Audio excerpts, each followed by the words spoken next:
Hi ಎಲ್ಲರಿಗೂ ನಮಸ್ಕಾರ. Welcome back to my YouTube channel. ನಾನು ನಿಮ್ಮ ಪ್ರೀತಿಯ ಪವಿತ್ರ. ಅಮ್ಮನ ಮನೆಯಿಂದ ಬಂದ ತಕ್ಷಣನೇ ಇವತ್ತಿದ್ದು ಕೃಷ್ಣ ಜನ್ಮಾಷ್ಟಮಿ ಸೆಲೆಬ್ರೇಷನ್ ಪ್ರೀತಮ್ ಸ್ಕೂಲ್ ಅಲ್ಲಿ. ಸೊ ಅವನ್ಗೆ ಕೃಷ್ಣನ ಒಂದು ಮೇಕ್ ಓವರ್ ಮಾಡ್ಬೇಕಂತ ಹೇಳಿದ್ರು. ಸಿಂಪಲ್ ಆಗಿ, ಮಕ್ಳು ಗೊತ್ತಲ್ವಾ, ಇನ್ನೇನ್ ಮಾಡ್ಬೇಕು, ಬೆಳಿಗ್ಗೆ ಎದ್ರೆ ನನಗೆ ಬೇಗ ಈಸಿಯಾಗಿ ಆಗೋದು ಅಂತಂದ್ರೆ ಚಿತ್ರಾನ್ನ. ಅದ್ರೊಳಗೂ ಮನೆಯಲ್ಲಿ ಸಿಕ್ಕಾಬಟ್ಟೆ ನಿಂಬೆ ಹಣ್ಣಿತ್ತು. ಅದೆಲ್ಲ ಏನ್ ಮಾಡ್ಬೇಕು, ಉಪ್ಪಿನಕಾಯಿ ಹಾಕೋಣ ಅಂತಾನೆ ಇಟ್ಟಿದ್ದೆ. ಓಕೆ, ಲಾಸ್ಟ್ ಇವತ್ತು ಉಪ್ಪಿನಕಾಯಿ ಕಟ್ ಮಾಡ್ಬಿಡ್ತೀನಿ ಅಂತ ಹೇಳ್ಬಿಟ್ಟು ಬೇಗನೂ ಆಗ್ಬೇಕಾಗಿತ್ತು ಇವತ್ತು ಬ್ರೇಕ್ಫಾಸ್ಟ್ ಅಂತ ಹೇಳಿ ಚಿತ್ರಾನ್ನನೇ ಮಾಡ್ತಾ ಇದ್ದೀನಿ. ಮನೇಲಿ ಚಿತ್ರಾನ್ನ ತುಂಬಾ ಇಷ್ಟಪಟ್ಟು ತಿಂತಾರೆ ಇಬ್ರು ಕೂಡ. ಓಕೆ, ಇಬ್ರಿಗೂ ಒಂದೇ ಬಾಕ್ಸ್ ಆಗ್ಬಿಡತ್ತೆ ಅಂತ. ನೈಟ್ ಬಂದಿದ್ದೆ ಲೇಟ್ ಆಯ್ತು, ಸ್ವಲ್ಪ ಮಲ್ಕೊಂಡು ಬೆಳಗ್ಗೆ ಎದ್ದು ನನಗೆ ಆಗಿದ್ದೇ ಇಲ್ಲ. ಸರಿ, ಏನಾದ್ರೂ ಬ್ರೇಕ್ಫಾಸ್ಟ್ ಮಾಡ್ಲೇಬೇಕಲ್ವಾ ಅಂತ ಹೇಳ್ಬಿಟ್ಟು ಬೇಗ ಬೇಗ ಚಿತ್ರಾನ್ನ ಮಾಡಿ, ನನ್ಗೆ ಇನ್ನೂ ಪ್ಲಾನ್ ಇರ್ಲಿಲ್ಲ. ಯಾಕೆಂತಂದ್ರೆ ನಾನು ಬಂದು ನೈಟು ಎಲ್ಲೋ ಹೋಗಕ್ಕೂ ಆಗಿಲ್ಲ, ಏನೋ ತಗೊಂಡ್ ಬರಕ್ಕೂ ಆಗಿಲ್ಲ, ಹೆಂಗೆ ಕೃಷ್ಣನ್ ಮಾಡ್ಬೇಕಂತ ಒಂದು ಐಡಿಯಾನು ಇಲ್ಲ. ಹೆಂಗೋ ಸರಿ ಯೂನಿಫಾರ್ಮೇ ಕಳ್ಸ್ಬಿಡೋಣ ಅಂತ ಒಂದ್ ಥಾಟ್ ಇತ್ತು.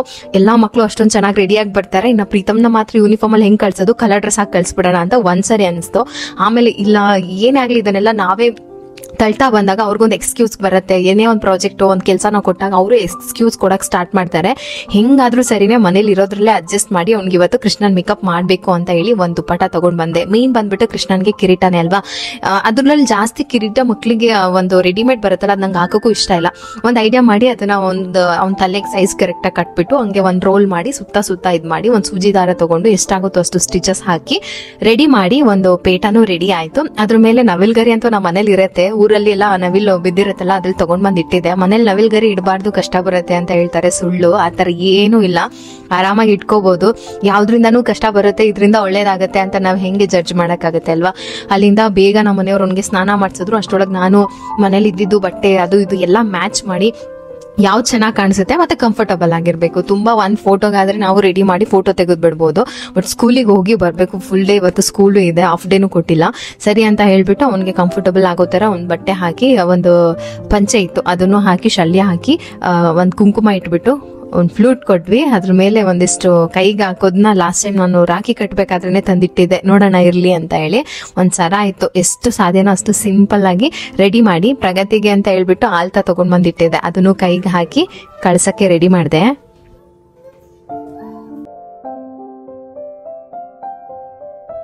ಒಂದ್ ಕೊಳಲಲ್ಲೇ ಅದ್ ಮಾಡ್ತಾವೆ. ಹಾ ಕೃಷ್ಣ, ಹಾಯ್ ಕೃಷ್ಣ, ಹರೇ ಕೃಷ್ಣ, ಹರೇ ಕೃಷ್ಣ. ಹಾ, ಸ್ಟ್ಯಾಂಡಿಂಗ್ ಇಷ್ಟೆಲ್ಲಾ ಮಾಡಿದ್ಮೇಲೆ ಸ್ಕೂಲಿಗೆ ಏನ್ ಚೆನ್ನಾಗಿ ಹೊರಟ ಅಂತಂದ್ರೆ ಅದ್ರೊಳಗೆ ಬ್ಯಾಗ್ ಬೇರೆ ಕೊಟ್ಟಿದ್ರು. ನನಗೆ ಒಂಥರ ಆಯ್ತು, ಅವ್ನ್ ಫ್ಲೂಟ್ ಹಿಂಗ್ ಆಡ್ಸ್ಕೊಂಡು ಹೋಗ್ತಾ ಇದ್ದಿದ್ದು, ಸ್ಲೋಗ್ ಹೋಗ್ತಾ ಸಖತ್ ಖುಷಿ ಕೊಡ್ತಾ ಇತ್ತು. ಹೆಂಗೋ ಹೊರಟ, ಆಮೇಲೆ ಖುಷಿನೂ ಆಯ್ತು. ಸಿಂಪಲ್ ಆಗಾದ್ರೂ ಸಖತ್ ಕ್ಯೂಟ್ ಆಗಿತ್ತು. ಎಲ್ಲಾ ರಾಧೆಯರು ಬಂದಿದ್ರು, ಕೃಷ್ಣ ಸಖತ್ತಾಗಿತ್ತು ನೋಡೋದಕ್ಕೇನೆ ಒಂಥರ. ನಾನೇನ್ ಎಕ್ಸ್ಟ್ರಾ ಬಟ್ಟೆ ಎಲ್ಲ ಕೊಟ್ಟಿರ್ಲಿಲ್ಲ, ಯಾಕಂದ್ರೆ ಅದೇ ಕಂಫರ್ಟಬಲ್ ಆಗಿತ್ತು, ಬರೋ ತನಕ ಆಗುತ್ತೆ ಅಂತ ಹೇಳ್ಬಿಟ್ಟು ಹಂಗೆ ಬಿಟ್ಟೆ. ಹೊರಟ ಅವನು ಒಬ್ನೇ ನಿಧಾನು ಕ್ಲಾಸ್ ರೂಮ್ ಒಳಗಡೆ ಹೋಗೋದು ನೋಡೋದೇ ಒಂಥರ ಖುಷಿ. ಅಲ್ಲಿಂದ ಬಂದು ಹೆಂಗ್ ಬಿಟ್ಟೋಗಿದೆ ಅಂತ ಅಂದ್ರೆ ಮನೆ ಎಲ್ಲ ಏನೇನಿತ್ತು ಅದೆಲ್ಲ. ಆಮೇಲೆ ನಾನ್ ಯಾಕೆ ಹೋದೆ ಅಂತ ಅಂದ್ರೆ ಪೀಠ ಎಲ್ಲ ಇಲ್ಲಿಂದಾನೇ ಹಾಕಕ್ ಆಗ್ತಾ ಇರ್ಲಿಲ್ಲ, ನವಿಲ್ಗರಿ ಅದೆಲ್ಲ ಅಲ್ಲೋಗಿ ಸ್ವಲ್ಪ ಸೆಟ್ ಮಾಡಿ ಅವನ್ನ ಕಳಿಸ್ಬೇಕಿತ್ತು ಅಂತ ಹೇಳಿ ನಾನು ಜೊತೆಲಿ ಹೊರಟೆ. ಹಾಗೆ ಇವತ್ತು ನನ್ನ ಒಂದು ಸೆಲ್ಫ್ ಕೇರ್ ಮಾಡ್ಬೇಕಂತ ಅನ್ಕೊಂಡು ಒಂದಿಷ್ಟು ಪ್ರಾಡಕ್ಟ್ಸ್ ಎಲ್ಲ ಇತ್ತು, ಎಲ್ಲ ಜೊತೆಲಿ ಕೂಡಿಸಿ ಓಕೆ ಸ್ವಲ್ಪ ರಿಲ್ಯಾಕ್ಸ್ ಆಗ್ಬೇಕು. ಯಾಕೆಂತಂದ್ರೆ ಈ ತಿಂಗಳು ಫುಲ್ಲು ನಾನು ಹೆಂಗ್ ಓಡಿದ್ದೀನಿ ಅಂತ ಅಂದ್ರೆ ಬರೀ ಓಡ್ತಾನೆ ಇದ್ದೀನಿ, ನಡೆಯೋಕ್ಕೂ ನನಗೆ ಟೈಮ್ ಸಿಕ್ಕಿಲ್ಲ, ಆ ತರ ಇದೆ ರೊಟೀನು. ಸರಿ, ಇವತ್ತು ಗೊತ್ತಿಲ್ಲ, ಕೆಲಸ ಎಲ್ಲ ಸೈಡಿಗೆ ಇಡಬೇಕು, ಸ್ವಲ್ಪ ರಿಲ್ಯಾಕ್ಸ್ ಆಗಬೇಕು ಅಂತ ಅನ್ಕೊಂಡು ಇವಾಗ ನಾನು ಫುಡ್ ಸ್ಪಾ ಮಾಡ್ಕೊಳ್ತಾ ಇದ್ದೀನಿ. ಇಲ್ಲಿ ಅಗಾರ ರಾಯಲ್ ಆಟೋಮೆಟಿಕ್ ಫುಡ್ ಸ್ಪಾ ಬಗ್ಗೆ ನಾನು ಆಲ್ರೆಡಿ ಒಂದು ವಿಡಿಯೋ ಮಾಡಿದ್ದೆ. ಸೊ ಇದು ನಂಗೆ ತುಂಬಾ ಇಷ್ಟ ಆಯ್ತು. ಒಂದ್ಸರಿ ಇದನ್ನ ಹಾಕೊಂಡು ಕುತ್ಕೊಂಡ್ರೆ ಟೈಮ್ ಹೋಗೋದೇ ಗೊತ್ತಾಗೋದಿಲ್ಲ. ಅಂದ್ರೆ ಬಿಸಿ ನೀರು ಬರುತ್ತೆ, ಅದ್ರೊಳಗೆ ಇಟ್ಕೊಂಡು ಒಂದು ಮಸಾಜ್ ರೋಲರ್ ಇರುತ್ತೆ, ಅದು ನಮ್ಮ ಕಾಲ್ನ ಮಸಾಜ್ ಮಾಡ್ತಾ ಇರುತ್ತೆ. ಸೊ ಆವಾಗ ನಮ್ಗೆ ಒಂಥರ ಫೀಲ್ ಆಗುತ್ತೆ, ಆ ಬೆಚ್ಚಗಿರೋ ನೀರಲ್ಲಿ ಇದು ಟೆಂಪರೇಚರು ಮತ್ತೆ ಬಬಲ್ಸ್ ಎಲ್ಲ ಬರ್ತಾ ಇರುತ್ತಲ್ಲ, ಅದೆಲ್ಲ ಒಂಥರ ಸೂದಿಂಗ್ ಅಂತ ಮಸಾಜ್ ಅಂತ ಅನ್ಸುತ್ತೆ, ರಿಲ್ಯಾಕ್ಸ್ ಅಂತ ಫೀಲ್ ಆಗುತ್ತೆ. ಸೊ ಅದ್ರೊಳಗೆ ನಾನು ಒಂದ್ಸರಿ ಕಾಲ್ ಇಟ್ಕೊಂಡು ಕುತ್ಕೊಂಡು ಎಷ್ಟೋ ತನಕ ಆದ್ರೂ ಸುಮ್ಮನೆ ಕೂತಿರ್ತೀನಿ. ಆಮೇಲೆ ಅದು ತುಂಬಾ ಬೆಟರ್ ರಿಲೀಫ್ ಕೊಡುತ್ತೆ, ಮತ್ತೆ ಕಾಲ್ನ ನಮ್ಗೆ ಈ ಪೆಡಿಕ್ಯೂರ್ ಮೆನಿಕ್ಯೂರ್ ಮಾಡೋ ಅವಶ್ಯಕತೆನೇ ಇರೋದಿಲ್ಲ, ಆರಾಮಾಗಿ ಮನೆಯಲ್ಲೇ ಮಾಡ್ಕೊಬಹುದು. ಬೇಕು ಅಂದ್ರೆ ನೀವು ಅದಕ್ಕೆ ಸ್ವಲ್ಪ ಸಾಲ್ಟ್ ವಾಟರ್ ಅಲ್ಲಿ ಇಟ್ಕೊಂಡು ಕುತ್ಕೊಂಡ್ರೆ ಒಂಥರ ನೆಗೆಟಿವ್ ಎನರ್ಜಿನೂ ಕೂಡ ಹೋಗುತ್ತೆ ಅಂತ ಹೇಳ್ತಾರೆ. ಇದಾದ್ಮೇಲೆ ಕಾಲ್ ಚೆನ್ನಾಗಿ ನೆಂದಿರುತ್ತಲ್ವಾ, ಇಲ್ಲ ಇವಾಗ ಡೆಡ್ ಸ್ಕಿನ್ ಸೆಲ್ಸ್ ನ ರಿಮೂವ್ ಮಾಡ್ಬೋದು. ಕ್ಯಾಲಸ್ ರಿಮೂವರ್ ಯೂಸ್ ಮಾಡ್ತಾ ಇದ್ದೀನಿ, ಅಗಾರ ಅವ್ರದ್ದು. ಇದ್ರೊಳಗೆ 3 ಇಂಟರ್ಚೇಂಜಬಲ್ ಹೆಡ್ ರೋಲರ್ ಕೊಟ್ಟಿರ್ತಾರೆ, ಅದರಿಂದ ನಮ್ಮ ಕಾಲ್ನ ಸ್ಕ್ರಬ್ ಮಾಡ್ಬೋದು. ಅಂದ್ರೆ ಡಿಪೆಂಡ್, ನನ್ನ ಕಾಲ್ ತುಂಬಾ ಸಾಫ್ಟ್ ಆಗೇ ಇದೆ, ಅಷ್ಟೊಂದಿಲ್ಲ, ಸ್ವಲ್ಪ ಮಾತ್ರ ಇತ್ತು. ಹಾಗಾಗಿ ನಾನು ಅದನ್ನ 2 ಸ್ಪೀಡಲ್ಲಿ ಇಟ್ಕೊಂಡು ನೀಟಾಗಿ ಡೆಡ್ ಸ್ಕಿನ್ ಎಲ್ಲ ರಿಮೂವ್ ಮಾಡ್ಕೊಂಡೆ. ಅದಾದ್ಮೇಲೆ ಕಾಲಲ್ಲಿ ಉಗುರು ಕೂಡ ಸ್ವಲ್ಪ ವಕ್ರವಾಗಿ ಬೆಳೆದ್ ಬಿಟ್ಟಿತ್ತು, ಅದಕ್ಕೆ ಸ್ವಲ್ಪ ಅದನ್ನೆಲ್ಲ ಟ್ರಿಮ್ ಮಾಡೋಣ ಅಂತ ಅನ್ಕೊಂಡೆ. ನಾನು ಇದ್ರ ಬಗ್ಗೆನೂ ಕೂಡ ಆಲ್ರೆಡಿ ಡೀಟೇಲ್ ವಿಡಿಯೋ ಮಾಡಿದ್ದೆ. ಅಗರೋ ಪ್ರೈಮ್ ನೈಲ್ ಡ್ರಿಲ್ ಮತ್ತೆ ಪಾಲಿಶರ್ ಅಂತ ಹೇಳ್ಬೋದು. ಇದ್ರೊಳಗೆ ನಮಗೆ ಒಂದಿಷ್ಟು ಅಟ್ಯಾಚ್ಮೆಂಟ್ ಕೊಟ್ಟಿರ್ತಾರೆ. 5 ಸ್ಪೀಡ್ ಇರುತ್ತೆ, 8 ಅಟ್ಯಾಚ್ಮೆಂಟ್ ಇರುತ್ತೆ. ಅಂದ್ರೆ ನಮಗೆ ಮೆನಿಕ್ಯೂರ್ ಮಾಡೋದಕ್ಕೆ, ಪೆಡಿಕ್ಯೂರ್ ಮಾಡೋದಕ್ಕೆ, ನೈಲ್ನ ಟ್ರಿಮ್ ಮಾಡೋದಕ್ಕೆ, ಮತ್ತೆ ಎಕ್ಸ್ಟ್ರಾ ಇದೆಲ್ಲ ತೆಗೆಯೋದಕ್ಕೆ, ಮತ್ತೆ ನೈಲ್ಸ್ನ ಪಾಲಿಶ್ ಮಾಡೋದಕ್ಕೆಲ್ಲ ತುಂಬ ಚೆನ್ನಾಗಿ ಯೂಸ್ ಆಗುತ್ತೆ. ಚಾರ್ಜಬಲ್, ಚಾರ್ಜ್ ಮಾಡಿಕೊಂಡು ಯೂಸ್ ಮಾಡ್ಬೋದು. ಅಟ್ಯಾಚ್ಮೆಂಟ್ನ ನಿಮ್ಗೆ ಯಾವ್ದು ಬೇಕೋ ಅದನ್ನೇ ಯೂಸ್ ಮಾಡ್ಕೊಳ್ಬೋದು. ಡಿಪೆಂಡ್, ನಿಮ್ಗೆ ಗೊತ್ತಾಗುತ್ತೆ. ಸುಮಾರು ಶೇಪ್ ಎಲ್ಲ ಕೊಡೋದಕ್ಕೆ ತುಂಬ ಚೆನ್ನಾಗಿದೆ ಇದು. ಹಂಗಾಗಿ ನಾನು ಶೇಪ್ ಎಲ್ಲ ಕೊಟ್ಬಿಟ್ಟು ಸ್ವಲ್ಪ ಆಯಿಲ್ ಮಸಾಜ್ ಮಾಡಿಕೊಂಡು ನೈಲ್ ಪಾಲಿಶ್ನೆಲ್ಲ ಅಪ್ಲೈ ಮಾಡಿಕೊಂಡೆ. ತುಂಬ ಮುದ್ದಾಗಿ ಕಾಣಿಸುತ್ತೆ ಕಾಲು. ಅದೆಲ್ಲ ನಮ್ಗೊಂಥರ ರಿಲೀಫ್ ಅಂತ ಅನ್ಸುತ್ತಲ್ವಾ. ನಮ್ಮ ಒಂದು ಸೆಲ್ಫ್ ಕೇರ್ ನಮಗೆ ತುಂಬ ಇಷ್ಟ. ಹೆಂಗೆಂಗೋ ಇದ್ದಾಗ ಕೆಲವೊಂದ್ಸರಿ ನಮ್ಮಲ್ಲಿ ನಮಗೆ ಗೊತ್ತಾಗ್ದಂಗೆ ನಮ್ಮ ಮೇಲೆ ನಮಗೆ ಏನೋ ಒಂಥರ ಅನ್ಸಕ್ಕೆ ಸ್ಟಾರ್ಟ್ ಆಗಿಬಿಡುತ್ತೆ. ಕೊನೆಯದಾಗಿ ಫೇಸ್ಗೆ ಸ್ವಲ್ಪ ಸ್ಟೀಮ್ ಮಾಡೋಣ ಅಂತ ಹೇಳ್ಬಿಟ್ಟು ಅಗಾರ ಫೇಶಿಯಲ್ ಸ್ಟೀಮರ್ ತೊಗೊಂಡಿದ್ದೀನಿ. ಇದಕ್ಕೆ ನಾನು ರೈಸ್ ವಾಟರ್ ಹಾಕ್ಕೊಂಡಿದ್ದೀನಿ. ಅದು ಸ್ಕಿನ್ನ ಟೈಟ್ ಮಾಡುತ್ತೆ. ಇದ್ರೊಳಗೆ ಏನು ಅಂತಂದರೆ ನ್ಯಾನೋಲಾನಿಕ್ ಹಾಟ್ ಸ್ಟೀಮಿಂಗ್ ಟೆಕ್ನಾಲಜಿ ಇರೋದ್ರಿಂದ ಹಾಟ್ ಮಿಸ್ಟ್ ಮಾಯಿಶ್ಚರೈಸಿಂಗ್ ಥರ ಬರುತ್ತೆ ಅದು ಹಬೆಯಲ್ಲಿ. ಅದರಿಂದ ಓಪನ್ ಸ್ಕಿನ್ ಪೋರ್ಸ್ ಏನಿರುತ್ತಲ್ಲ ಅದೆಲ್ಲ ಕ್ಲೋಸ್ ಆಗುತ್ತೆ. ಒಟ್ಟು 100 ml ವಾಟರ್ ಟ್ಯಾಂಕ್ ಇರುತ್ತೆ. ಕರೆಕ್ಟಾಗಿ ನನಗೆ ಎಷ್ಟು ಬೇಕೋ ಅಷ್ಟು ಯೂಸ್ ಆಗುತ್ತೆ. ಇದನ್ನು ನಾವು ಮಕ್ಳಿಗೂ ಯೂಸ್ ಮಾಡ್ಬೋದು. ಈ ಕೆಮ್ಮೇನಾದರೂ ಬಂದಾಗ ಸ್ಟೀಮರಲ್ಲಿ ಏನಾದರೂ ಮೆಡಿಸನ್ ಹಾಕಿ ಕೂಡ ನಾವು ಸ್ಟೀಮ್ ಮಾಡ್ಕೋಬೋದು. ನಾನು ಫೇಸ್ ವಾಶ್ ಮಾಡೋದಿಲ್ಲ, ರೈಸ್ ವಾಟರ್ ಯೂಸ್ ಮಾಡೋದ್ರಿಂದ ಹಾಗೆ ಬಿಟ್ಬಿಟ್ಟು ಆಮೇಲೆ ನಾನು ಫೇಸ್ ವಾಶ್ ಮಾಡ್ಕೊಳ್ತೀನಿ. ಒಂದಿಷ್ಟು ಸೆಲ್ಫ್ ಕೇರ್ ಅಂತ ಆಗಿ ಹಿಂಗೋ ರಿಲೀಫ್ ಅನಿಸ್ತು. ಒಂಥರ ಖುಷಿನೂ ಆಯಿತು. ಒಳ್ಳೆ ಟೈಮ್ ಸ್ಪೆಂಡ್ ಮಾಡಿದೆ ಅಂತ ಅನಿಸ್ತು. ಇಲ್ಲಿಂದ ಸ್ವಲ್ಪ ನಾನು ಮನೇನ ರೀಸೆಟ್ ಮಾಡ್ಕೊಳ್ತಾ ಇದ್ದೀನಿ. ಯಾಕೆ ಅಂತಂದರೆ 3 days ಮುಂಚೆಗೆ ಅಮ್ಮ ಮನೆಗೆ ಹೋಗಿದ್ದೆ. ಅಲ್ಲಿದ್ದು ಬರೋವಾಗ ಹೊರಟಾಗ ಏನಾಗುತ್ತೆ ಅಂತಂದರೆ ಎಷ್ಟೇ ಕ್ಲೀನ್ ಮಾಡಿ ಎಷ್ಟೇ ಅರೇಂಜ್ ಮಾಡೋದ್ರೂ ಹೋಗೋ ಬ್ಯುಸಿಯಲ್ಲಿ ಅಥವಾ ಮಕ್ಳನ್ನ ರೆಡಿ ಮಾಡೋ ಆತುರದಲ್ಲಿ ಇಲ್ಲೊಂದಿಷ್ಟೆಲ್ಲ ಬಿದ್ದುಬಿಟ್ಟಿರುತ್ತೆ. ಆಸ್ ಅ ವ್ಲಾಗರ್ ಅಂತ ನಾನು ಹೇಳೋದಿಲ್ಲ. 2 ಮಕ್ಳು ಅಂದಮೇಲೆ 2 ಮಕ್ಳು ಸ್ಕೂಲ್ಗೆ ಹೋಗ್ತಾರೆ ಅಂತ ಅಂದಾಗ ಎಲ್ಲಾದ್ರೂ ಒಂದು ಟ್ರಿಪ್ ಹೋದಾಗ್ಲೂ ಅಥವಾ ಈ ಥರ ರಜಕ್ಕೆ ಹೋದಾಗ್ಲೂ ಒಂದು 2-3 days ನಾವು ರೆಸ್ಟ್ ಮಾಡಿ ಬಂದಾಗ ಇಮಿಡಿಯೇಟಾಗಿ ಮನೇನ ಕ್ಲೀನ್ ಮಾಡೋದಿದೆಯಲ್ಲ ಅದು ತುಂಬ ಇಂಪಾರ್ಟೆಂಟ್ ಆಗುತ್ತೆ. ಇಲ್ಲಾಂದ್ರೆ ನಮ್ಮ ರೊಟೀನ್ ಏನಿದೆ ಅದು ಸೆಟ್ಟೇ ಆಗಲ್ಲ. ಸೊ ಹಾಗಾಗಿ ನಾನು ರೀಸೆಟ್ ಮಾಡ್ಕೊಳ್ತೀನಿ ಈ ಥರ ಒಂದು 3-4 days ಆಚೆಗೆ ಹೋಗಿ ಬಂದಮೇಲೆ. ಇಲ್ಲಿ ನಾನೇನು ನೋಡ್ತಾ ಇದ್ದೀನಿ ಅಂತಂದರೆ, ಇದು ನಾವಿವಾಗ ರೆಂಟ್ ಹೋಗ್ತಾ ಇದ್ದೀವಲ್ಲ ಆ ಮನೆಯ ಒಂದು ಗೃಹ ಪ್ರವೇಶ ಇದೆ. ಸೊ ಅದು ಕಾರ್ಡ್ನ ನಮಗೆ ಕೊಟ್ಟಿದ್ರು. ನೋಡ್ತಾ ಇದೆ ಯಾವಾಗಿದೆ, ಹೋಗ್ಬೇಕಾ ಬೇಡವಾ ಏನು ಅಂತ ಹೇಳಿ. ಸರಿ ಅಂತ ಹೇಳ್ಬಿಟ್ಟು ಎಲ್ಲ ಎತ್ತಿಟ್ಕೊಂಡೆ. ಮನೆಯಲ್ಲಿ ಎಲ್ಲ ವಸ್ತುಗಳು ಅಲ್ಲಿ ಇಲ್ಲಿ ಚೆಲ್ಲಾಪಿಲ್ಲಿ ಆಗಿತ್ತು. ಸ್ವಲ್ಪ ಇವತ್ತು ಅಡುಗೆ ಮಾಡೋ ಕೆಲಸ ಇರಲಿಲ್ಲ. ಯಾಕೆಂತಂದ್ರೆ ಅಮ್ಮನ ಮನೆಯಿಂದ ಬಂದಿದ್ದರಿಂದ ಅಮ್ಮನೇ ಒಬ್ಬಟ್ಟು ಸಾಂಬಾರು, ಒಬ್ಬಟ್ಟು ಹೂರ್ಣ ಎಲ್ಲ ಕೊಟ್ಟಿದ್ರು. ಅಡುಗೆ ಮಾಡೋ ಕೆಲಸ ಇರಲಿಲ್ಲ. ಹಾಗಾಗಿ ಮನೇನ ರೀಸೆಟ್ ಮಾಡ್ಕೊಳ್ಳೋಣ ಅಂತ ಹೇಳ್ಬಿಟ್ಟು ಎಲ್ಲ ಕ್ಲೀನಿಂಗ್ ಮಾಡ್ಕೊಳ್ತಾ ಇದ್ದೀನಿ. ಈ ಥರ ಆಗಿಬಿಟ್ರೆ ಏನಾಗುತ್ತೆ ಅಂತಂದರೆ ನೆಕ್ಸ್ಟ್ ಡೇಯಿಂದ ಮಕ್ಕಳು ಸ್ಕೂಲಿಗೆ ಕಳಿಸು, ನೀನು ಯೂಟ್ಯೂಬ್ ಬ್ಲಾಗ್ ಮಾಡ್ಕೊ, ನಿನ್ನ ಪರ್ಸ್ನಲ್ ಟೈಮ್ ತೊಗೋ, ಅಡುಗೆ ಮಾಡ್ಕೊ, ನಿನ್ಗೇನು ಎಕ್ಸ್ಟ್ರಾ ಕೆಲಸ ಬಂದರೂ ಮಾಡ್ಕೊ, ಆ ಥರ ಆಗುತ್ತೆ. ಇಲ್ಲ ಅಂತಂದರೆ ಅದು ಸೆಟ್ಟೇ ಆಗೋದಿಲ್ಲ. ಇದು ನನ್ನ ಎಕ್ಸ್ಪೀರಿಯೆನ್ಸು, ಗೊತ್ತಿಲ್ಲ ಬೇರೆಯವ್ರಿಗೆ ಹೇಗೆ ಅಂತ ಹೇಳ್ಬಿಟ್ಟು. ಸ್ವಲ್ಪ ಐರನ್ ಸ್ಟ್ಯಾಂಡು ಬಟ್ಟೆನ ಅವತ್ತಿಂದ ನಾನು ತೆಗೆದು ಇಲ್ಲ ಕ್ಲೀನ್ ಮಾಡೂ ಇರಲಿಲ್ಲ. ಇವತ್ತು ವಾಷಿಂಗ್ ಹಾಕೋಣ ಅಂತ ಹೇಳ್ಬಿಟ್ಟು ಇವತ್ತು ನಾನು ಯೂಸ್ ಮಾಡೋ ಡ್ರೆಸ್ನ ಐರನ್ ಮಾಡಿ ವಾಶ್ಗೆ ಹಾಕ್ತಾ ಇದ್ದೀನಿ. ಇನ್ನೇನು ಅಂತ ಅಂದರೆ ಸುಮಾರು ಜನ ಸುಮಾರು ಜನ ಅಲ್ಲ, ಕೆಲವೊಬ್ರು ಕೇಳ್ತಾ ಇದ್ರೆ ನಿಮ್ಮ ಲೈಫ್ ಸ್ಟೈಲ್ಗೆ ಅಥವಾ ನೀವು ಈ ಥರ ಇರಬೇಕು ಅಂತ ನಿಮ್ಗೆ ಯಾರು ಇನ್ಸ್ಪಿರೇಷನ್ ಅಂತ. ಕೆಲವರು ಅನ್ಕೊಂಡು ಕೇಳಿರೋದು ನನಗೆ ಅರ್ಥ ಆಯಿತು. ಅವರು ಬೇರೆ ಯಾರ್ದೋ ಯೂಟ್ಯೂಬರ್ ಅಥವಾ ಬೇರೆ ಯಾರೋ ನೋಡಿ ಇನ್ಸ್ಪೈರ್ ಆಗಿ ತೊಗೊಂಡು ಈ ಥರ ಇವ್ರ ಲೈಫ್ ಸ್ಟೈಲ್ನ ಲೀಡ್ ಮಾಡ್ತಾ ಇದ್ದಾರೆ ಅಂತ ಹೇಳ್ಬಿಟ್ಟು. ಇದು ಇವಾಗಿನ ಲೈಫ್ ಸ್ಟೈಲ್ ಅಂತ ಅಂದರೆ ನಾನು ಒಪ್ಕೊಳ್ಳೋದೇ ಇಲ್ಲ. ಯಾಕೆ ಅಂತಂದರೆ ನಾನು ಮೊದಲಿಂದನೂ ಹಿಂಗೆ ಇರೋದು. ನನಗೆ ಏನಾದರೂ ಕ್ರಿಯೇಟಿವ್ ಆಗಿ ಮಾಡಬೇಕು, ಮನೇಲಿ ಸುಮ್ಮನೆ ಕೂತ್ಕೊಳ್ಳೋ ವ್ಯಕ್ತಿನೇ ಅಲ್ಲ. ನಾನು ಹೋಗಿ ಎಲ್ಲಾದರೂ ಹೋದ್ರೂ ಯಾರಾದರೂ ಏನಾದರೂ ವಿದ್ಯೆ ಕಲ್ತಿದ್ರು ಇದು ಹೆಂಗೆ ಅಂತ ನಾನು ಅಟ್ಲೀಸ್ಟ್ ನನ್ನ ಕಣ್ಣಲ್ಲಿ ನೋಡೇ ಕಲಿತಾ ಇದ್ದೆ. ಅಷ್ಟು ಇತ್ತು. ಗೊತ್ತಿಲ್ಲ, ಕೆಲವೊಬ್ರು ಹಂಗಿರ್ತಾರೆ. ಅದು ನನ್ನ ತಂದೆಯಿಂದ ಬಂದಿದೆ ಅಂತ ನಾನು ಅನ್ಕೊಳ್ತೀನಿ. ಯಾಕೆಂದ್ರೆ ನಮ್ಮ ಅಪ್ಪಂಗಿಂತ ಕೆಲಸ ಗೊತ್ತಿಲ್ಲ ಅನ್ನೋಂಗೆ ಇರ್ತಿರ್ಲಿಲ್ವಂತೆ, ಎಲ್ಲ ಮಾಡ್ತಾ ಇದ್ರು ಅವರು. ಹಾಗಾಗಿ ನನಗೆ ಟೈಲರಿಂಗ್ ಇರ್ಬೋದು, ಕುಚ್ಚು ಹಾಕೋದಿರ್ಬೋದು, ಏನಾದರೂ ಮಾಡ್ಬೇಕಂದ ತಕ್ಷಣ ನಾನು ನೋಡಿನೇ ಕಲ್ತ್ಕೊಂಡು ಬಿಡ್ತೀನಿ. ಹಾಗೆ ಕಲ್ತಿದ್ದೆ. ಇನ್ನು ಇದೇನು ಅಂತಂದರೆ ಭೀಮಾದವ್ರದ್ದು ಏನೋ ಹೊಸ ಬ್ರಾಂಚ್ ಓಪನ್ ಆಗಿ 1 year ಸೆಲೆಬ್ರೇಷನ್ ಆಗ್ತಾ ಇದೆ, ಬನ್ನಿ ಅಂತ ಹೇಳ್ಬಿಟ್ಟು ಪಾಪ ಮನೆಗೆ ಹುಡಿಕೊಂಡು ಬಂದು ನಮಗೆ ಸ್ವೀಟ್ ಕೊಟ್ಟಿದ್ದಾರೆ. ಹೆಂಗೆ ಅಂತಂದರೆ ನಾನು ಭೀಮಾದಲ್ಲಿ ಎಲ್ಲೂ ಹೋಗಲ್ಲ, ನಾನು ಭೀಮಾ ಜ್ಯುವೆಲರ್ಸಲ್ಲೇ ಎಲ್ಲ ಪರ್ಚೇಸ್ ಮಾಡೋದ್ರಿಂದ ನನ್ನ ಒಂದು ಕಸ್ಟಮರ್ ಅಂತ ಹೇಳಿ ನಮ್ಮ ನಂಬರ್ ಅಡ್ರೆಸ್ ಅವ್ರ ಹತ್ರ ಇರುತ್ತೆ. ಹಾಗಾಗಿ ಇದು ಸೆಕೆಂಡ್ ಟೈಮ್ ಅನಿಸುತ್ತೆ ಏನಾದರೂ ಹಿಂಗೆ ಫಂಕ್ಷನ್ ಆದಾಗ ನನಗೆ ಇನ್ವೈಟ್ ಮಾಡೋದು. ಇದಾದಮೇಲೆ ಸ್ವಲ್ಪ ಏರ್ ಆಯಿಲ್ ಅಪ್ಲೈ ಮಾಡ್ಕೊಳ್ಳೋಣ, ಅಟ್ಲೀಸ್ಟ್ ಇವತ್ತು ಸೆಲ್ಫ್ ಕೇರ್ ಅಂತಲೇ ಆಗೋಗ್ಬಿಟ್ಟಿದೆ ಅಂತ ಹೇಳಿ ಆಯಿಲ್ ಅಪ್ಲೈ ಮಾಡ್ಕೊಳ್ತಾ ಇದ್ದೀನಿ. ಇದು ನಾನು ಮಿಕ್ಸ್ ಆಯಿಲ್ ಯೂಸ್ ಮಾಡಿದ್ದೀನಿ. ಮತ್ತು ಈ ಆಯಿಲ್ ಪ್ರಿಪ್ರೇಷನ್ಗೆ ಒಂದು ಪೌಡರ್ ಅಂತಂದರೆ ಕರಿಬೇವು ಸೊಪ್ಪು, ಸಾಸಿವೆ, ಮೆಂತ್ಯ ಎಲ್ಲನೂ ಈಕ್ವಲ್ ಆಗಿ ತೊಗೊಳ್ಳಿ. ಕರಿಬೇವು ಸ್ವಲ್ಪ ಜಾಸ್ತಿ ತೊಗೊಳ್ಳಿ. ಹುರಿದ್ಬಿಟ್ಟು ಪೌಡರ್ ಮಾಡಿ ಇಟ್ಕೊಂಡು ಆ ಎಣ್ಣೆ ಕಾಯಿಸ್ಬೇಕಾದ್ರೆ ಅದ್ರಲ್ಲಿ ಹಾಕಿ ಬಿಸಿ ಮಾಡಿಕೊಂಡು ಎಣ್ಣೆ ಹಚ್ಕೊಳ್ಳೋದು. ತುಂಬ ಚೆನ್ನಾಗಿದೆ ಇದು. ಅಷ್ಟರೊಳಗೆ ಪ್ರೀತಮು ಬಂದ. ಇನ್ನು ನಾನು ಒಂದು ವಿಚಾರ ಹೇಳ್ತಾ ಇದ್ದೆ, ನಾನು ಈ ಥರ ಯಾಕೆ ಅಂತಂದರೆ ನಮ್ಮ ತಂದೆಯಿಂದ, ನಮ್ಮ ಅಪ್ಪಂದು ಒಂದು ಹ್ಯಾಬಿಟನ್ನು ನಾನು ನಿಮ್ಮ ಜೊತೆ ಸುಮಾರು ಸರಿ ಶೇರ್ ಮಾಡ್ಕೊಂಡಿದ್ದೀನಿ. ಪ್ರತಿ ಸಲ ಅವ್ರು 4 ಗಂಟೆಗೆ ಎದ್ದೇಳ್ತಾ ಇದ್ರು. ಅವರು BMTC ಬಸ್ ಡ್ರೈವರು. ನಾನು ಕಂಡಿರೋದು, ನಾನು ಕಣ್ಣಾರೆ ನೋಡಿರೋದು, ನನಗೆ ಇವಾಗಲೂ ರಿಯಲೈಸ್ ಆಗ್ತಾನೆ ಇರುತ್ತೆ, ಕಣ್ಮುಂದೆ ಬಂದು ಹೋಗ್ತಾ ಇರುತ್ತೆ. 4 ಗಂಟೆಗೆ ಎದ್ದು ಪ್ರತಿದಿನ ಅವ್ರು ತಣ್ಣೀರು ಸ್ನಾನನೇ ಮಾಡ್ತಾ ಇದ್ದಿದ್ದು. ಅವ್ರು ಬಿಸಿನೀರು ಸ್ನಾನ ಮಾಡಿದ್ನ ಅವ್ರು ನಾವು ಇರೋ ತನಕನೂ ನಾನು ನೋಡೇ ಇಲ್ಲ ಬಿಡಿ, ಮಾಡಿಲ್ಲ. ತಣ್ಣೀರು ಸ್ನಾನ ಮಾಡಿ ಬೆಳಗ್ಗೆ ಎದ್ದು ಹೋಗಿ ಬಸ್ ಎಲ್ಲ ಕ್ಲೀನ್ ಮಾಡಿಕೊಂಡು ಪೂಜೆ ಮಾಡಿ, ತುಳಸಿ ಕಟ್ಟೆಗೆ ಪೂಜೆ ಮಾಡಿ 6 ಗಂಟೆಗೆ ಬಸ್ ತೊಗೊಂಡು ಸಿಟಿ ಮಾರ್ಕೆಟ್ಗೆ ಹೋಗ್ಬಿಡ್ತಾ ಇದ್ರು. ಅಲ್ಲಿಂದನೂ ಅವ್ರ ರುಟೀನು, ಅವರು ಒಂದಿನ ಡ್ಯೂಟಿಗೋಸ್ಕರ ಅಂತ ಫಾಲೋ ಮಾಡಿದ ರುಟೀನೇ ಅಲ್ಲ ಅದು, ಅದೇ ಅವ್ರ ರುಟೀನು. ಅವ್ರು ಹಾಗೆ ಇದ್ದಿದ್ದು ಯಾವಾಗ್ಲೂ. ಮತ್ತೆ ಸಂಜೆ ಬಂದರೆ ಅವ್ರಿಗೆ 7 ಗಂಟೆ 8 ಗಂಟೆ ಒಳಗಡೆ ಊಟ ಆಗಬೇಕಾಗಿತ್ತು. ಇವತ್ತೇನು ಎಲ್ಲರೂ ಹೇಳ್ತಾರೆ, ಒಂದಿಷ್ಟು ವಿಷಯಗಳನ್ನ ಕಲೆಕ್ಟ್ ಮಾಡಿ ನಮ್ಗೆ ಗೊತ್ತಾಯಿತು, ಹೌದು 7 o'clock ಯಾಕೆ ಊಟ ಮುಗಿಸ್ಬೇಕು ಅಂತ ಹೇಳಿ. ಬಟ್ ನಮ್ಮಪ್ಪ ಆವಾಗಲೂ ಹಾಗೆ ಮಾಡ್ತಾ ಇದ್ದಿದ್ದು. 8 ಗಂಟೆಗೆ ಅವ್ರಿಗೆ ಬೆಡ್ ಹೋಗ್ಬಿಡ್ಬೇಕಾಯ್ತು, 7 ಗಂಟೆಗೆ ಊಟ, 8 ಗಂಟೆಗೆ ನಿದ್ದೆ, ಬೆಳಗ್ಗೆ 4 ಗಂಟೆಗೆ ಎದ್ದೇಳೋದು, ತಣ್ಣೀರು ಸ್ನಾನ, ಪೂಜೆ, ಇದೇ ಅವ್ರ ರೊಟೀನ್ ಇರೋ ತನಕನೂ. ಒಂದು ಕಾಫಿ ಟೀ ಕುಡಿತಾ ಇರಲಿಲ್ಲ, ಒಂದು ಯಾವುದೇ ಬ್ಯಾಡ್ ಹ್ಯಾಬಿಟ್ ಇರಲಿಲ್ಲ. ಇರೋ ಅಷ್ಟು ಜೀವನನೂ ಅವ್ರು ಕಮ್ಮಿ ಜೀವನ ಇತ್ತು ಏನೋ ಹೇಳ್ತಾರೆ, ಸುಮಾರು ದಿನ ಬದುಕ್ಬಿಟ್ರ, ಒಳ್ಳೆ ಜೀವನ ಮಾಡಿ ಹಂಗೆ ಹಿಂಗೆ ಅಂತಲ್ಲ, ಹಂಗಲ್ಲ, ಇರೋಷ್ಟು ದಿನಾನು ಒಳ್ಳೆ ಥರನೇ ಬದುಕಿದ್ರು. ಇನ್ನು ನಮ್ಮ ಅಮ್ಮನ ಬಗ್ಗೆ ಹೇಳೋಂಗೆ ಇಲ್ಲ. ಅವರಂತೂ ಕ್ಲೀನಲ್ಲಿ ಎತ್ತಿದ ಕೈ, ಅವ್ರು ಕ್ಲೀನ್ ಮಾಡೋದ್ರಲ್ಲಿ ಇವತ್ತು ನಾವು ಮಾಡೋಕ್ಕಾಗಲ್ಲ ಈ ಏಜ್ಗೆ ಅಂತ ಹೇಳ್ಬೋದು. ಸೊ ಇವರಿಬ್ಬರೇ ನನ್ನ ಇನ್ಸ್ಪಿರೇಷನ್. ಅದ್ರ ಜೊತೆಗೆ ಏನಾಯಿತು ಅಂತಂದರೆ, ಮಕ್ಕಳು ಸ್ಕೂಲ್ ಟೈಮಿಂಗ್ಸ್ ನಮ್ಮನ್ನು ಎಷ್ಟು ಅಲರ್ಟ್ ಮಾಡಿದ್ದು. ಪ್ರಗತಿ ಸ್ಕೂಲ್ ಟೈಮಿಂಗ್ಸ್ ಪ್ರತಿ ವರ್ಷವೂ ಪ್ರತಿದಿನವೂ 6 ಗಂಟೆಗೆ ಪ್ರಗತಿ ರೆಡಿ ಇರಬೇಕು.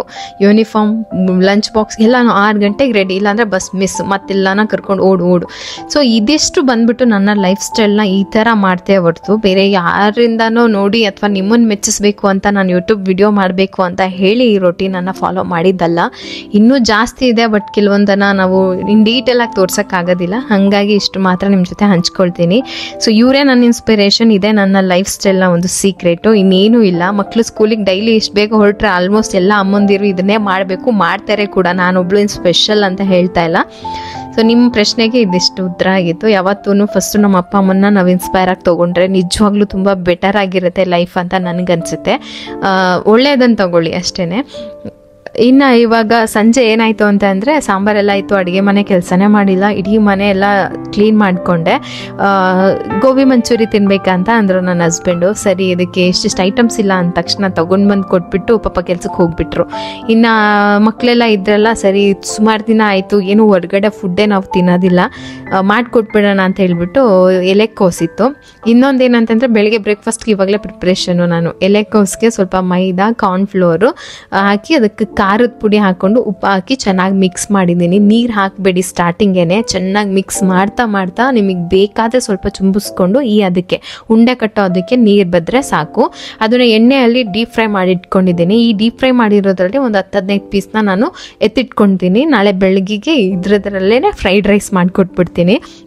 ಈಸಿ ಆಯ್ತಲ್ಲ ಬೆಳಗ್ಗೆ ಬ್ರೇಕ್ಫಾಸ್ಟು ಅಂತ ಹೇಳಿ ಇದನ್ನು ಚೆನ್ನಾಗಿ ಡೀಪ್ ಫ್ರೈ ಮಾಡಿಕೊಂಡು ಸೈಡಲ್ಲಿ ಇಟ್ಕೊಂಡಿದ್ದೀನಿ. ಇನ್ನೂ ಉಂಡೆ ಸಣ್ಣದಾಗಿ ಮಾಡಿಕೊಂಡ್ರೆ ಕ್ರಿಸ್ಪಿಯಾಗಿ ಚೆನ್ನಾಗಿ ಬರುತ್ತೆ. ನಾನು ಸ್ವಲ್ಪ ದಪ್ಪಗೆ ಹಾಕಿದೆ, ಯಾಕೆಂದರೆ ಎಷ್ಟೋ ತನಕ ಫ್ರೈ ಮಾಡ್ಕೊಂಡು ನಿಂತ್ಕೊಳ್ಳೋಕ್ಕಾಗಲ್ಲ ಅಂತ ಹೇಳಿ. ಇನ್ನು ಬಾಣಲಿಗೆ ಸ್ವಲ್ಪ ಅದರೊಳಗೆ ಒಂದು ಸ್ವಲ್ಪ ಜಾಸ್ತಿ ಎಣ್ಣೆ ಇತ್ತು, ಸೈಡಿಗೆ ತೆಗೆದ್ಬಿಟ್ಟು ಈರುಳ್ಳಿ, ಕ್ಯಾಪ್ಸಿಕಮ್ ಹಾಕ್ಕೊಂಡಿದ್ದೀನಿ. ಅದಕ್ಕೆ ಸ್ವಲ್ಪ ಹಸಿರು ಮೆಣಸಿನ್ಕಾಯಿ, ಶುಂಠಿ ಬೆಳ್ಳುಳ್ಳಿ ಪೇಸ್ಟ್ ಇರಲಿಲ್ಲ, ಅವಾಗ ತಾನೇ ಕ್ಲೀನ್ ಮಾಡಿ ಜಜ್ಜಿ ಫ್ರೆಶ್ ಆಗಿ 1 ಸ್ಪೂನಷ್ಟು ಹಾಕ್ಕೊಂಡೆ. ಅದಕ್ಕೆ ಎಷ್ಟು ಬೇಕಷ್ಟು ಉಪ್ಪು ಹಾಕ್ಕೊಂಡಿದ್ದೀನಿ. ಖಾರಕ್ಕೆ ನೋಡಿ ಹಸಿರು ಮೆಣಸಿನ್ಕಾಯಿ ಹಾಕಿ, ಸಿಕ್ಕಿದ್ರೆ ತುಂಬ ಸ್ಪೈಸ್ ಆಗಿಬಿಡುತ್ತೆ ಅಂತ ಹೇಳಿ ಅದಕ್ಕೆ ನಾನು ಒಂದು ದೊಡ್ಡ ಸ್ಪೂನಷ್ಟು ಟೊಮೊಟೊ ಕೆಚಪ್ ಹಾಕ್ಕೊಂಡಿದ್ದೀನಿ. ಯಾವಾಗಾದರೂ ಸಮ್ ಟೈಮ್ ಯೂಸ್ ಮಾಡೋದಕ್ಕೆ ಈ ಪಾಕೆಟ್ ಕೆಚಪ್ಗಳೆಲ್ಲ ಒಳ್ಳೆಯದು, ರೆಗ್ಯುಲರಾಗಂತೂ ನಿಜವಾಗ್ಲೂ ಒಳ್ಳೆಯದಲ್ಲ. ಅದಕ್ಕೆ ಸ್ವಲ್ಪ chilli sauce, soya sauce, vinegar ಇಲ್ಲ ಅಂತ ಹೇಳ್ಬಿಟ್ಟು ನಾನು ನಿಂಬೆ ಹಣ್ಣನ್ನೇ ಒಂದು ಸ್ವಲ್ಪ ಹಾಕ್ಕೊಂಡಿದ್ದೀನಿ. ಅದಕ್ಕೆ ಕಾರ್ನ್ಫ್ಲೋರ್ ನೀರನ್ನ ಮಿಕ್ಸ್ ಮಾಡ್ಕೊಂಡಿದ್ದೀನಿ. ಇದಕ್ಕೊಂದು ಮಸಾಲೆ ಏನಾದರೂ ನೀವು ರೆಡಿ ಮಾಡಿ ಹಾಕ್ಕೊಂಡ್ರೆ, ನೀವು ಹೊರಗಡೆ ತೊಗೊಳ್ತಿರಲ್ಲ ಅಂದರೆ ಲೋಕಲಲ್ಲಿ ಸಿಗುತ್ತೆ ನೋಡಿ, ಆ ಥರ ಟೇಸ್ಟೇ ಬರುತ್ತೆ. ಬಟ್ ಅದಕ್ಕೆ ಸ್ವಲ್ಪ ನೀವು ಮಸಾಲ ಏನಾದರೂ ರೆಡಿ ಮಾಡಿ ಇಟ್ಕೊಬೇಕು.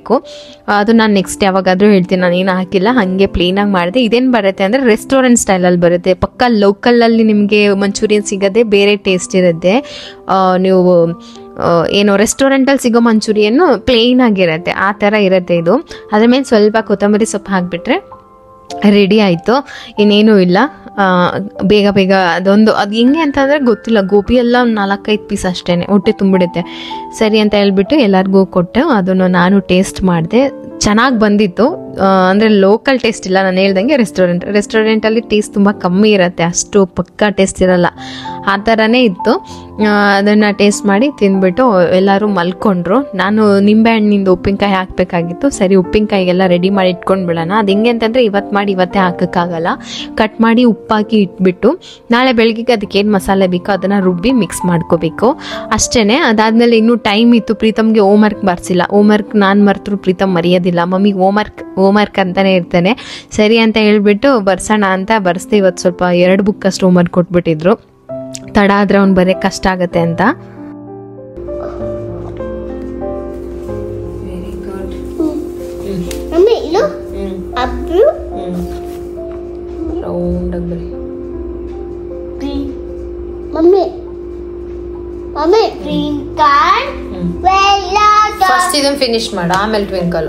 ಒಂದು ಟೈಮ್ ಒಂದು ಕೆಲಸ ಮಾಡಬೇಕು. ಓಕೆ. ಏನಿದು? ಓ ವೆರಿ ಗುಡ್. ಅಬ್ರು ಮಮ್ಮಿ ಊನ್. ಮಮ್ಮಿ ಊಸೆ ಊಟ ಊನ್. ಮಮ್ಮಿ ಊನ್ ಅಲ್ಲ, ಊಲ್. ಮಮ್ಮಿ ಸಾರಿ. ಬರೀ ಫಿನಿಶ್ ಮಾಡು. ಊಲ್ ಊಲ್ ಫಿನಿಶ್ ಮಾಡು ಪ್ರೀತು. Last one. ಮಮ್ಮಿ ಮತ್ತೆ ಮಣ್ಣು. ಮಮ್ಮಿ ಪ್ರೀತು ಬಲ ಪ್ರೀತು. ಮಮ್ಮಿ ಪ್ರೀತ ಮಾಮ್ ಪ್ರೀತು. Very good.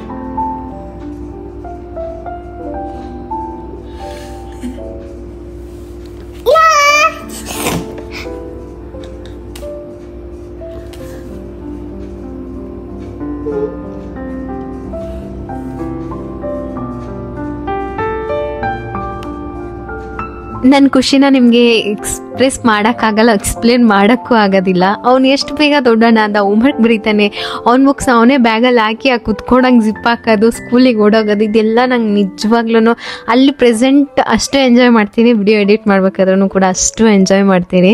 ಎಷ್ಟು ದೊಡ್ಡವನಾಗ್ಬಿಟ್ಟಿದ್ದಾನೆ, ಎಲ್ಲ ತನ್ನ ಕೆಲಸ ತಾನೇ ಮಾಡ್ಕೊಳ್ತಾನೆ. ನಾವು ಏನಾದರೂ ಗದ್ರಿದ್ರೆ ರೇಗಿದ್ರೆ ಅಲ್ಲಿ ನಿಂತ್ಕೊಂಡು ಸಾರಿ ಕೇಳು ಮಮ್ಮಿ ಅಂತ ನನ್ನೇ ಹೇಳ್ತಾನೆ. ಓಕೆಪ್ಪ ಸಾರಿ.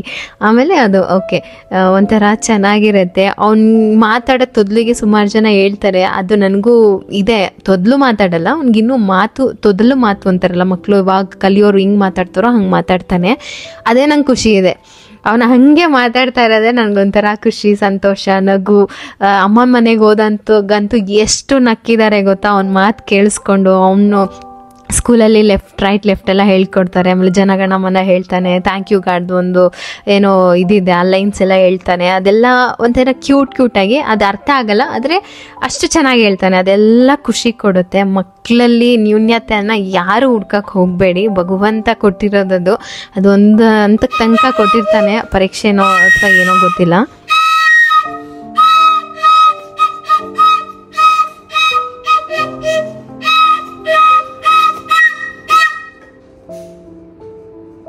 ಯಾರಪ್ಪ ನೀನು?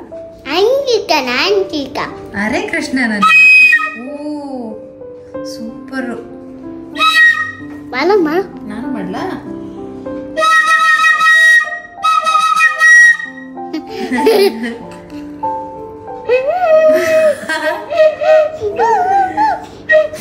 ಅಂತ ಊದ್ಬೇಕು. ಹಂಗೆ ಕುಡಿ ನಾನು ತೋರಿಸ್ತೀನಿ.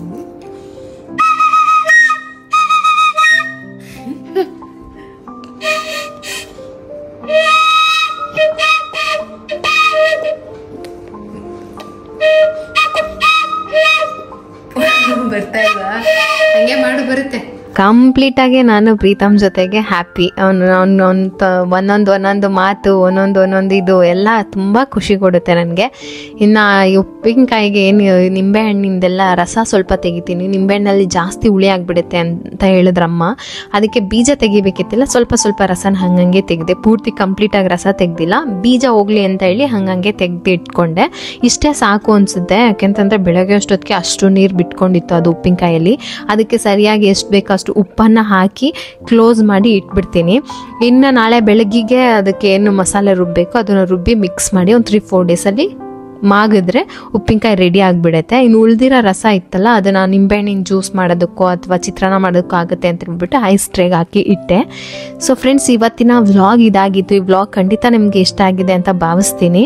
ಇಷ್ಟ ಆಗಿದ್ರೆ ಪ್ಲೀಸ್ ಲೈಕ್ ಮಾಡಿ, ಚಾನಲ್ನ ಸಬ್ಸ್ಕ್ರೈಬ್ ಮಾಡ್ಕೊಳ್ಳಿ. ನಿಮ್ಮ ಅನಿಸಿಕೆನ ಕಮೆಂಟಲ್ಲಿ ತಿಳಿಸಿ, ನನಗೂ ಖುಷಿ ಆಗುತ್ತೆ. ಸಿಗ್ತೀನಿ ಇನ್ನೊಂದು ವ್ಲಾಗಲ್ಲಿ. ಟೇಕ್ ಕೇರ್, ಬಾಯ್. ಇನ್ನೊಂದು ವ್ಲಾಗ್ ಅಂದರೆ ಅಮ್ಮ ಮನೆ ವ್ಲಾಗೇ ಬರುತ್ತೆ.